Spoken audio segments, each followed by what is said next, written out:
4 დეკემბერს ფესტივალი თაობიდან თაობამდე გაიმართა. ღონისძიებას უმასპინძლა ალექსანდრე გრიბოედოვის სახელობის დრამატულმა თეატრმა. საღამოს თეატრმცოდნე ნიკოლოზ წულუკიძე უძღვებოდა. ორგანიზატორთა განმარტებით ფესტივალის მიზანია საქართველოს დავიწყებული მუსიკალური მემკვიდრეობის გადარჩენა და რეგიონებში მცხოვრები, მათ შორის სოციალურად დაუცველი და ეთნიკური უმცირესობის წარმომადგენელი ნიჭიერი ახალგაზრდების მხარდაჭერა. როგორც ღონისძიებაზე აღინიშნა, ფესტივალის საორგანიზაციო ჯგუფის წევრები მუშაობდნენ რეგიონებში, განსაკუთრებით მაღალმთიან და მცირე დასახლებულ სოფლებში, სადაც ხელოვნების სფეროს სპეციალისტების ნაკლებობაა. ღონისძიების მონაწილეებმა ლექსები, სიმღერები და ქორეოგრაფიული ნომრები წარმოადგინეს. ამ პროექტში მონაწილეობას ღებულობენ ჩვენი აღმოჩენილი ნიჭიერი ქართველი ადამიანები, ასევე სხვა ეროვნების ადამიანები, რომლებიც საქართველოში ცხოვრობენ და განსაკუთრებულ ნიშს ამჟღავნებენ ხელოვნების სხვადასხვა დარგში. დღეს სიახლე ის არის, რომ შევეხეთ საპატრიარქოს სკოლებს, საკვირაო სკოლებს და გამოფენაზე გამოვიტანეთ ერთ-ერთი სკოლის ნამუშევარი, საპატრიარქოს სკოლის ნამუშევარი. ასევე დღეს სიახლე ის არის, რომ მწერალთა კავშირიდან გვყავს არჩეულებრივი წარმომადგენლები, საპატივცემულო ხალხი, პოეტები, რომლებიც განმარტავენ ქართველური დიალექტის მქონე ენებს, ასე ვთქვათ, სვანურს, მეგრულს და ლაზურს.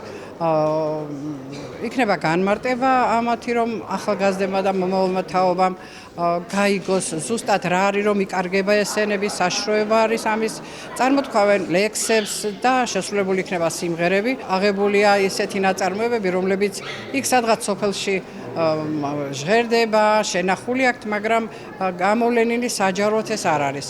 ასევე ცეკვებიც. ქართულ ენებში ამ ფუძე ქართული, სალიტერატურო ქართulis გარდა სათუთად უნდა მოვეპყრათ ჩვენ მეგრულ და სვანურ ენებს.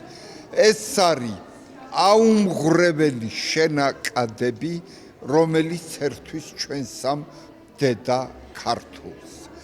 ქალბატონმა ნატომ უდიდესი რამ მოიფიქრა. ის თანაბარი სიძლიერი თეფერება საქართველოს ყველა კუთხეს. ღონისძიების ფარგლებში გამოფენა მოეწყო, ექსპოზიციაზე ნახატები და ხელნაკეთი ნამუშევრები გამოიფინა. ღონისძიებაში მონაწილეობდა ზღვისუბნის წმინდა ანდრია პირველწოდებულის სახელობის ტაძართან არსებული სამრევლო სკოლა წმინდა ანდრიას სავანე. სამრევლო სკოლის მოსწავლეებმა სხვადასხვა თემატიკაზე შექმნილი ნამუშევრები წარმოადგინეს. სურს მოგილოცოთ ყველა ქართულს, ყველა მართლმადიდებლურ ქრისტიანს, ყველა წმინდა ღვთისმშობლის ტაძრების მოყვანების დღესასწაული. ეს დღესასწაული გამორჩეულია მთელ მართლმადიდებელი ეკლესიის შვილთათვის და მინდა მივულოცოთ ჩვენს კათოლიკოს პატრიარქს, რომლის კურთხევითაც ყოველივე სიკეთე წარემართება ჩვენს ქვეყანაში, ჩვენს დედა ეკლესიაში, ჩვენს თითოეული ტაძრის სამრევლოში და სწორედ ჩვენი საკვირაო სკოლის ნაშრომი, ნაღვაწი მოსწავლეების მიერ წარმოდგენილი ნამუშევრები წარმოადგინეთ დღევანდელ დღეს აი ამ დიდებულ საღამოზე, რომელსაც ქვია სწორედ პროექტი თაობიდან თაობამდე, რომელიც ჩვენი დიდი წინაპრების ღვაწლის ანარეკლს წარმოადგენს დღევანდელ 21 საუკუნეში.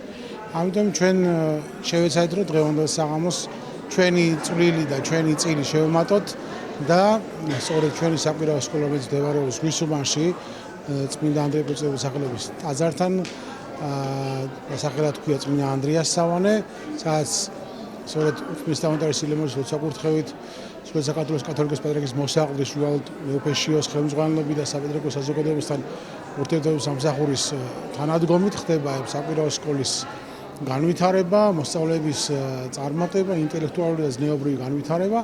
ჩვენ შევეცადეთ, რომ აი მათთვისაც საწვდომი ყოფილიყო დღევანდელ საღამოზე დასწრება და მათი ნამუშევრები ყოფილიყო წარმოდგენილი ფართო საზოგადოებისათვის, რომელიც აღტაცებული დაშა ჩვენი მოსწავლეების და პედაგოგების ნაშრომით. ჩემი ნამუშევრები გამოფენილია პოლონური ჯვარი, როგორც ასეთი ქართული ჯვარი ქვია, მეუფე ეფრემის ლოცვა-კურთხევით, პატრიარქმა მოიწონა სვეტიცხოველში და დამლოცა და მის შემდეგ გავაკეთეთ ბოლნიშა დაბლა ნახატები არის გამოფენილი შარშან პატრიარქის დაბადების დღეზე დავდგეთ ბოლნისის შესასვლელში მეუფე ეფრემის ლოცვა-კურთხევით. შემდეგ აღდგომის დღესასწაულზე დავდგეთ თეწყაროში.